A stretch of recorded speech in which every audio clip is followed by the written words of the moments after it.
What's up, guys? Full Guard MMA back with another video. Where does Sean O'Malley go from here? A lot of questions to be answered.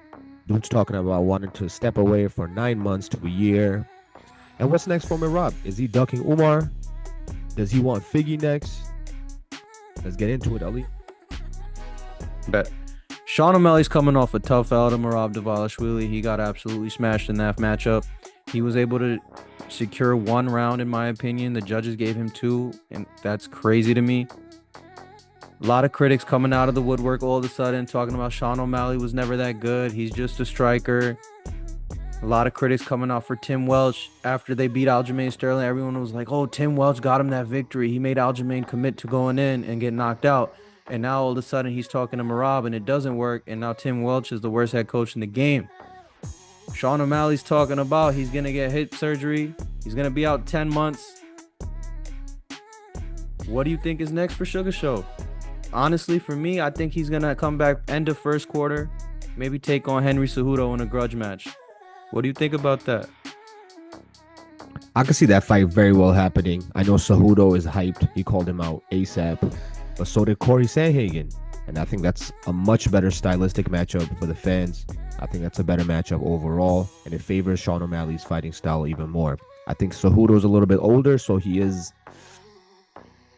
I'm not going to say he lost a step here and there, but I think that would be an unfavorable matchup because he is a wrestler, and I think he could use that wrestling to his advantage in some of those sequences. But I think overall, a much better matchup that I would like to see would be Corey versus Suga Show. Well, you know, the second Sean O'Malley lost, you had Jan posting on IG, I want my rematch. You got Corey Sandhagen dropping a breakdown on YouTube about how Merab beat Sean, talking about Sean. The only fight is me and you. Everybody's in the Sean O'Malley business right now that he's coming off that L. But the reason why I'm saying Suga versus Cejudo is Cejudo's a little bit older.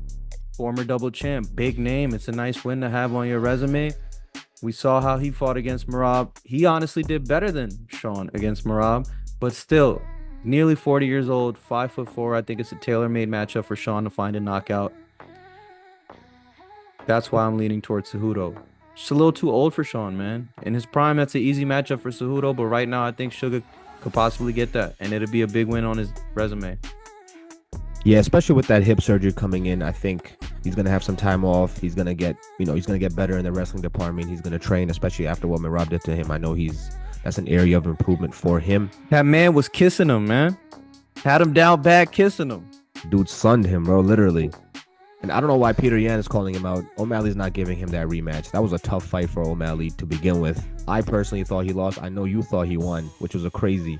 I mean, once you watched it for the second time, it was close. It could have went either way. How close it was. Yeah, exactly. But there's speculation between Peter Yan and Figgy. So you know what that means. That means you know who's next for the title. Umar.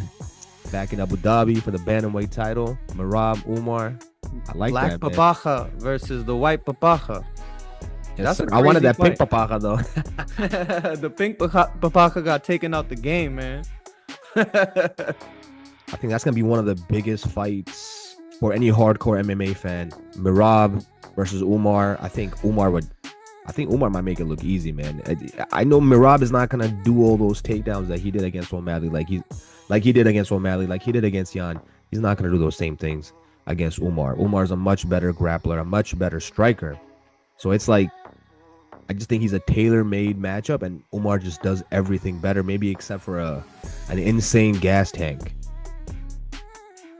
Yeah, I'm not going to go and say he's going to absolutely smash Merab because we've never seen that. Merab has been able to put a pace on every opponent he's ever fought, even in the fights that he lost. He lost to Frankie Saenz in the UFC by split decision. Some people thought he could have won that fight, but hey, it was his debut in the UFC. Another fight was he lost to Ricky Simone. In a fight, he was beating Ricky Simone. I'm not going to say he was dominating him, but he was up on the scorecards. He went for a takedown. Ricky jumped the ghillie. Merab's head smashed into the mat while simultaneously being in the ghillie, so it pinched a nerve. Apparently, that's what they were saying. So it inhibited his ability to escape the submission. And he still didn't tap. It was a technical submission, meaning the referee on the sideline, Mark Goddard, who was on the sideline, called the submission. He said Merab was out. Merab wasn't out and he didn't tap. That's why he has a beef with Mark Goddard. Every interview you see Merab, he's always talking about, hey, Mark Goddard, brother, this guy, he's the worst referee, brother. He don't I want to die on my shield, brother. You know, that's what Merab is on. And you know Mark Goddard, as soon as somebody gets hurt, he's calling it. So he has 2 L's, and they're not really real L's to me. Merab is a beast, man. I don't know how we can say Umar is just going to come in there and dominate him just off aura. Just off aura alone, he's just going to show up and beat Merab? That's the issue. It's not just aura. When you're training with the likes of Khabib, since you was a baby, when you're training with the likes of Islam, and your head coach was the great R.I.P. Abdul Manapovich Nurmagomedov, the GOAT. You're just ready. You're just a different level. I think he's improved crazy in his stand-up. I think Javier Mendez got him crisp in his stand-up. He was looking really good. Corey Sandhagen in stand-up.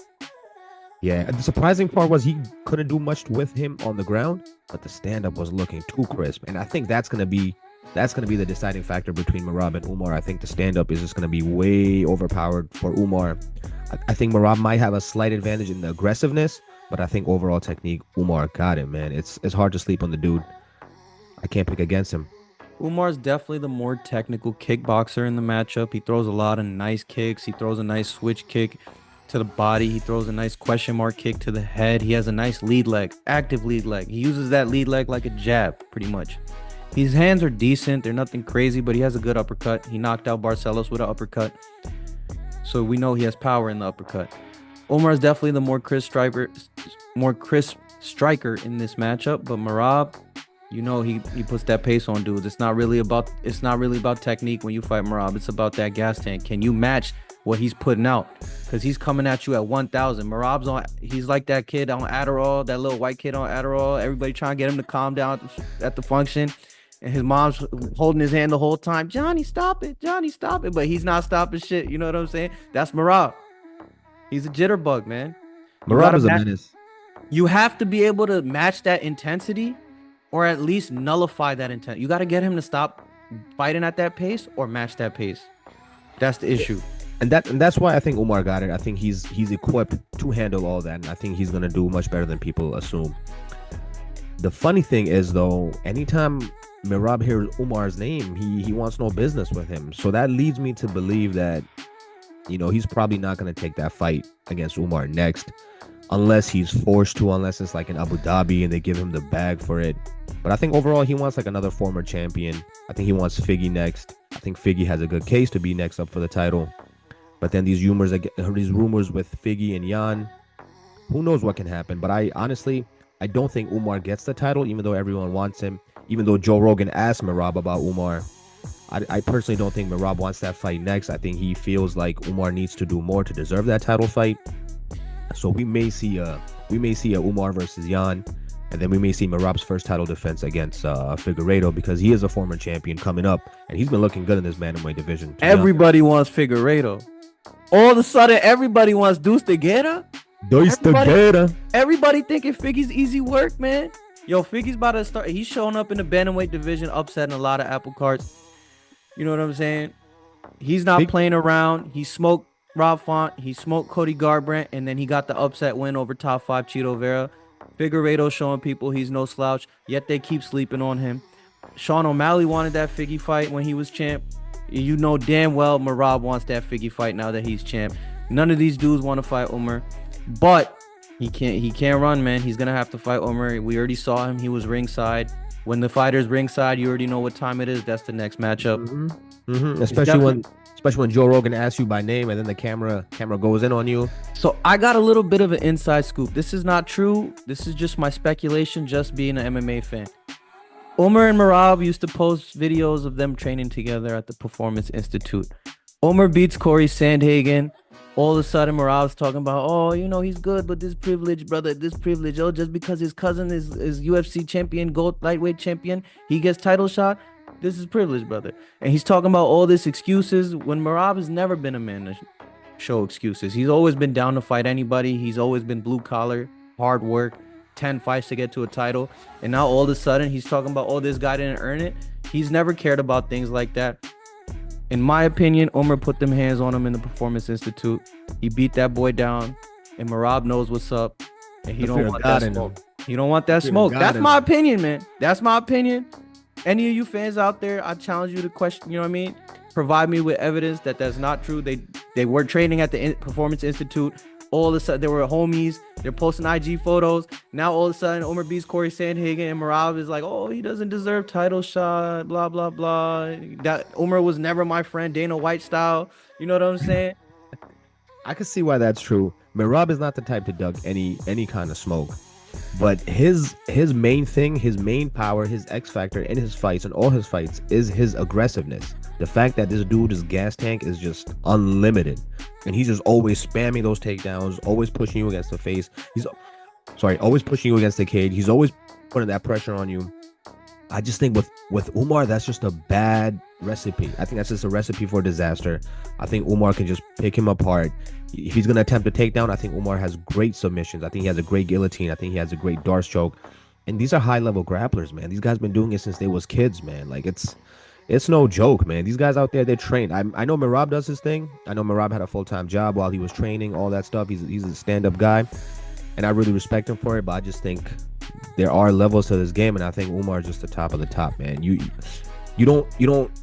not raised in that fire, and you don't come out a beast like the way they've been training all their life. Like his younger brother Usman is a lightweight champion in Bellator. Like these guys are just champions through and through. Their technique is flawless. Solid. I think that's a solid matchup. I think Umar would take the title. It's the main bloodline, bro. The Nurmagomedovich, Abdulmanovich. It's the main, bro. It's the royal bloodline. These dudes, the ones that are related to Habib directly, to his pops, they got the golden touch, man. All three of them, I think they got a combined record of like 66-0. Islam Makhachev style. Brother, you can run, but you can't hide. At this point, Umar got this boy cornered. Merab, there's nowhere to go. Whoever's next, there's nowhere to go. All roads lead to Umar. Like, this motherfucker is Thanos. You know what I'm saying? Brother, who give him this? We need to check this, man. He's about to check all these dudes, black belts. They gotta see this man. Stylistically, Umar versus Merab. We already know Umar got the better striking. We know Umar has better wrestling. And the submission game, the jiu-jitsu, we've seen Umar submit a lot of people. He's definitely, in my opinion, Merab's not really much of a submission guy. He's a take you down, hold you down, beat you up kind of guy. Umar got the subs. He can take you down, hold you down, beat you down. He's a more complete fighter. I think he has multiple avenues to beat Merab in this matchup. I think this is going to be the next matchup. And new, man. It's probably going to be in Abu Dhabi because, you know, them sheiks got that paper. They're going to slide Uncle Dana them M's. And they're going to get Umar his title fight on home turf against the champion, even though he the challenger, because that's just how that oil money works, man. Another interesting factor, UFC Noche was sponsored by Riyadh Season. So it's not a coincidence that Umar was there and the camera pointed at him right after Merab won. It's not a coincidence. You know, Riyadh Season got the big bucks. They're funding everything. So Dana, you just got to... How'd they get a Russian into Las Vegas? You know Riyadh Season threw that bag. They threw Kamala Harris, the border czar, that money. You know, I'm playing. In conclusion, we're going to have Umar versus Merab for the title. The winner of that fight is most likely going to rule the bantamweight division with an iron fist. Stylistically, nobody seems to stack up to those two competitors. And also on the horizon, we have Figgy versus Yan. If Figgy could get it done against Peter Yan, you can't really deny my boy Figueiredo, Deuce de Guerra, the title shot. Everybody's sleeping on Figgy, but next thing you know, he's going to be fighting for that title if he beats Peter Yan. And then Corey Sandhagen, you dropped the breakdown talking about how Merab beat Sean. He calls out Sean in the video. Sean's talking about he's going to have to get surgery. He's going to be out 10 months. And Cejudo's just asked out because nobody wants to fight him because he's a little Grinch. He's a little midge. Nobody likes that dude. Nobody wants to fight him. That's Full Guard MMA, and we're out of here. Peace.